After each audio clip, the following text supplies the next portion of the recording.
Hey again, and welcome back to another episode of NDIS TLDR, Too Long Didn't Read. Once again, I've got Lauren from Connect Community and Respite Services back again to continue talking about the change of circumstances essentials for the NDIS.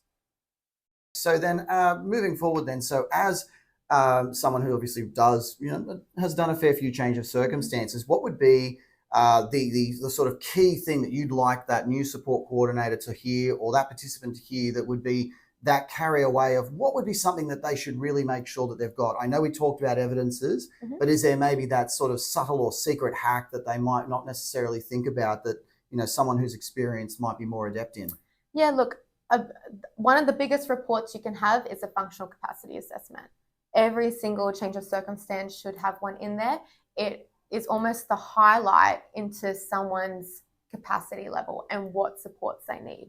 I would recommend any change of circumstance or plan variation have one of those. If there is behavioural therapy involved or a speech pathologist, I think a sensory profile and also a BSP are really important. So I would be looking at those for your key documents. But yes, going back, the biggest key to new support coordinators is evidence. You have to show that you've tried it, it's been a trial and error or a trial and success, and to keep moving forward from there. So look, when we're looking at obtaining behavioural therapy funding, we do need to look at our public system first, as we discussed. Yeah, absolutely. So a big thing we need to do, or participants need to do, is they need to contact their GPs and get a mental health care plan. That is a big thing that the NDIS now requires when obtaining either psychology funding through the NDIS or behavioural therapy. I know there's been a lot of changes too in regards to music and art therapy. Yeah. It's very controversial. Oh, it's up and down, and we don't know what's going to really happen in the end. But for the meantime, yeah.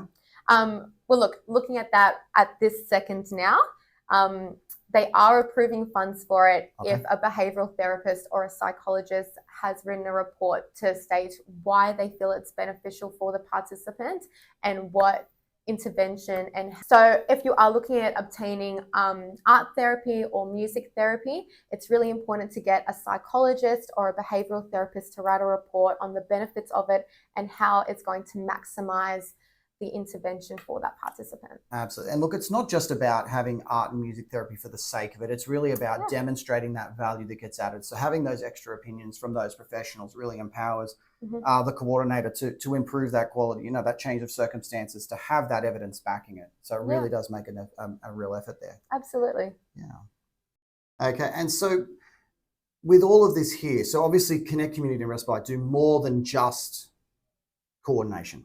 Yes, absolutely. There's more to you guys than just that one thing. So in a nutshell, if people are looking to reach out, what are sort of some of the things that you guys do for people in a nutshell, other than just coordination? Yeah, so look, the biggest service we provide are our core supports. So assistance with daily living, so in-home supports, showering, medication, personal care, meal prep, and also accessing the community. We have some incredible programs focused more around one-on-one. And we service children from age 3 up to people of 65 years old, unless they're still in the NDIS after that. That's the biggest thing we do. Of course, support coordination is very big. It's growing in our company, but also access. That's something that not a lot of people know we do.